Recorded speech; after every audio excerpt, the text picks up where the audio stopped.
Shock ఇచ్చింది. Hero Nagarjuna దాఖలు చేసిన పిటిషన్ ను పరిగణలోకి తీసుకున్న కోర్టు కొండా సురేఖకు సమన్లు జారీ చేసింది. డిసెంబర్ 12న వ్యక్తిగతంగా విచారణకు హాజరు కావాలని ఆదేశించింది. ఆమెపై కేసు నమోదు చేయాలని పేర్కొంది. తదుపరి విచారణ డిసెంబర్ 12కు వాయిదా వేసింది. ఇక తన కుటుంబంపై అసభ్యకర వ్యాఖ్యలు చేశారంటూ నాగార్జున నాంపల్లి కోర్టులో పిటిషన్ దాఖలు చేశారు.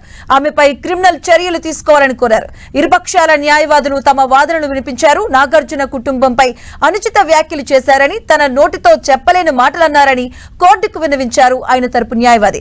బాధ్యతాయుతమైనటువంటి పదవిలో ఉండి ఇలాంటి వ్యాఖ్యలు చేయడం వల్ల నాగార్జున ప్రతిష్ఠ దెబ్బతిందని ఆయన న్యాయవాది వాదించారు.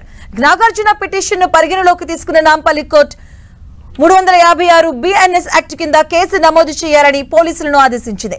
తదుపరి విచారణ డిసెంబర్ 12కు వాయిదా వేసింది.